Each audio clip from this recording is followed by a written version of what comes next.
Hello, everyone. Welcome. My name is Anil Jacob. I'm a professor of neurology and the director for the Multiple Sclerosis Center at the Cleveland Clinic in Abu Dhabi. Today, we have a special guest, Dr. Kelly Huffman, who is our lead MS psychologist here. Kelly trained in US. She has a PhD and has been helping our patients for many years. And welcome, Kelly. Thank you. Thank you so much for having me, Dr. Anu. This is a special month, isn't it? Because this is the MS Awareness Month. Yes. There's probably an increasing incidence of MS in UAE. I think it's really important that we discuss this to your role in it on this occasion. Thank you. I'm excited to be here. Let's jump straight into it. Fantastic. So tell us about how you got into this field. Well, that's actually a long story. I will try to make it short. So as you mentioned, I'm a doctoral trained psychologist. So I actually did my postdoc at Cleveland Clinic in the US. And that's how I became interested in helping persons with chronic disease and health psychology. I was actually working in a pain clinic. And as you know, sometimes people with MS have pain. So there were persons with MS in our pain clinic. And so that was my first exposure to working with persons with MS, was back in the US at Cleveland Clinic. And tell me this, psychology and psychiatry, people find it often difficult to understand. Yeah. Explain it for us. Yeah, I'm actually really glad you're asking me that because that's one of the first questions that patients ask me when they come to clinic. So psychiatrists and psychologists are different because, as you know, because you're a medical doctor yourself, so psychiatrists are MDs, so they have medical training, they prescribe medications. So psychologists I have a PhD. So while I might be Dr. Kelly, I don't prescribe medications, but I do help people through therapy. So that's one of the most important distinctions for patients to know about. I know in my clinics, we are seeing a lot of young people, older people with MS. And many of them have, significant anxieties about the condition. How is it compared to the US? How is it here? What do you think? Well, I'd say it's normal. So many people have anxieties when they're diagnosed with a chronic disease. So most people don't know a lot about MS at the time of diagnosis. For some people, I'd say it's perhaps even the first time they heard about this. So if you think about it, MS tends to strike younger women, perhaps at the prime of their life, and they're learning for the first time that they have this disease that's life-altering.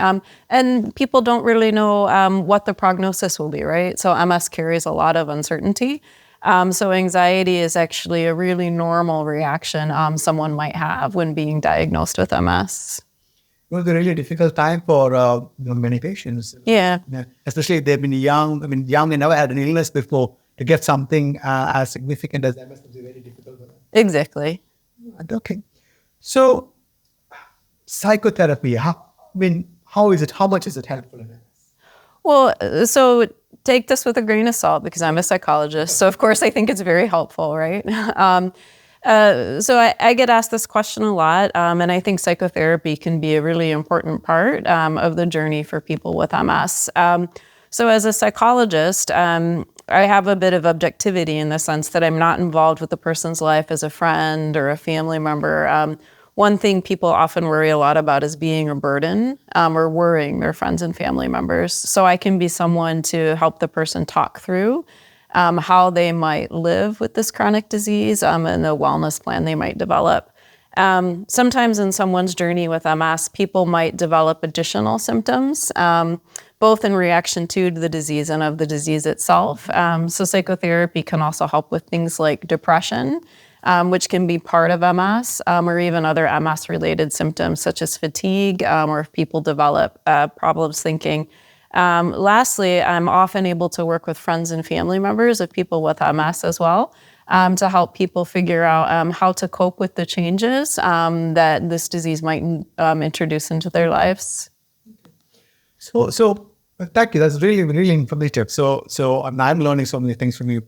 What are the difficulties I face when I request patients that maybe, it must be hard for you. Why don't you meet our psychologist? There are resistance because they seem to be not understanding it. Yeah. How should I be able to convince them better? How will you convince people to come forth meeting you? So one thing I like to emphasize to people once they get into my clinic is I actually view the referral as a really positive indicator from the patient's physician, right? So they're interested in the whole person, not just the disease. So they're taking into account people's well-being, their lifestyle, their family members. So it's actually a good indication that this is a comprehensive MS center that's focused on things like quality of life. So I try to present it to patients from that angle. Another thing I often emphasize to patients is it's quite normal to have a lot of feelings about being diagnosed with a disease. So that doesn't mean that you have a mental illness, and that's not necessarily a mental health problem.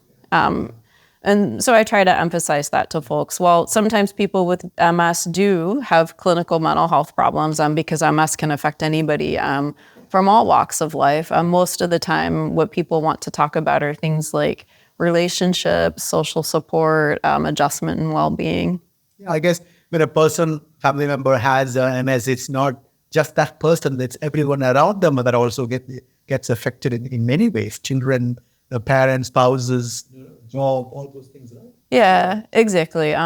And family members tend to react to this differently. So some family members become really worried about the person in their life, and perhaps they help too much, right? So maybe, they say, rest, we'll take on all your responsibilities for you, let me do this for you. And that's really beneficial when you have a time-limited disease. But if this is something you're going to live with for the rest of your life, sometimes to the person with MS, this can feel a bit disempowering. Absolutely. Yeah. Because rather than empowering them, you're taking away their power of doing independence and autonomy. Yeah, exactly. Yeah. And what I tell people is it's often the most loving, healthy, caring family members that fall into this role, right? Like the ones that perhaps want to help too much. It's a normal response to an unusual situation. So over-caring is not necessarily a good thing. Is that right? Yeah, no, not necessarily. Because people need to learn to live with MS, right? And sometimes this is a challenge, and by caring too much, you might prevent the person from learning the skills they need to overcome these challenges. And family sessions, do they help? Yeah, of course, I believe they do. And I'm always happy to see family members of people with MS. One thing I find is having me as a third party in the room can help people to open difficult conversations as a moderator, where both people are free to discuss some of their feelings they have about the changes taking place in their lives. So I'm just imagining, that so this must be a friendly conversation with you in the room, isn't it? It's just there's no couch where you lie down and things like that. No. Well, there is a couch in my office, but it's not the ones like you see in the movies. It's just like you and me sitting and talking, somebody's talking, and I'm able to open up and talk to you about these things. Yeah. You're going to give me, what will you tell me? What is your guidance like? What is psychotherapy involved? You're teaching me to think different way? Well, sometimes, yeah. So psychotherapy is different for different people. So the first time I see you, I'm actually doing a comprehensive assessment where you and I can come up with a plan together, what might help you. The type of psychotherapy you've probably heard of, because it's really popular right now, is cognitive behavioral therapy. So they call it CBT for short. So CBT is when you change how you think about things, and the idea is it changes your emotional response. So the whole premise of CBT is the things that happen to us, the things we think, and the things we feel, and how our body feels are all interrelated. And by changing any one part of the system, the other two follow. So CBT is a common technique I use with my patients, although there are many different kinds of psychotherapy. Okay. So stress and MS. Because stress, tell me the impact of life stresses on the emotional state and in MS. So I get asked this question a lot because there is a lot of research on stress and MS, and the findings are equivocal. So you'll see a body of research that says, yes, stress can trigger MS flares, and then you'll see other research that says, no, that's just a myth. That's not true. One thing I tell people that I think it's important with managing stress is what we do know is stress makes symptoms worse, even if they're really real physical symptoms. So say you have MS-related fatigue and you're stressed, your fatigue will be worse. An example I give patients that I think is easy to understand is imagine you have really real high blood pressure and you're stressed, your blood pressure gets higher, right? And that can be true with other symptoms like insomnia, depression, or even the symptoms of MS themselves. And with MS, it's a stressful disease. So as I mentioned before, there's the unpredictability, the uncertainty, and then your ongoing relationship with the healthcare system, so making appointments, attending, infusions if you're taking them, or medications. So stress management is an important tool in helping to manage the symptoms you have of MS and part of your wellness plan. And also the other question I often get asked is memory and MS. Often you do the scans and there might not be a lot to see on it, but people do report cognitive difficulties. Yeah. What is your experience on this? So one of the things, so a myth about MS is that you can't have, so what they refer to as cognitive dysfunction. And I'll speak about that in a minute because I don't necessarily like that word very much. But what we do know is people can have changes in their thinking, even in the absence of obvious signs of the physical disease. The second part, so what I mentioned about cognitive dysfunction, it's a big word and it sounds scary. And I like to emphasize that most people actually don't have problems with their thinking. And when people do, it's mild. And then the last point is there's actually many different things we can do to help with those problems when they occur. Okay. Right. And then, this is great. I've learned so much from you. Thank you. Thank you. So if I am a person with MS and I'm looking out for a psychologist to assist me in my journey, who should I be looking for? Well, the first and most important thing in finding a psychologist is actually the relationship you have with the person. So say someone comes to see me and they think, she's really cold, I couldn't necessarily talk to her. Whatever I have to offer isn't going to be effective. So I often encourage people, come in, try out a psychologist, view it almost as an interview. Does this person have what you think you need to be well? So the relationship piece is first. The second would be training. So one thing to make sure, so is the person licensed both in the country they're from and both in the UAE? So do they have the clinical training they need to help you? And then finally, does the person have a specialization?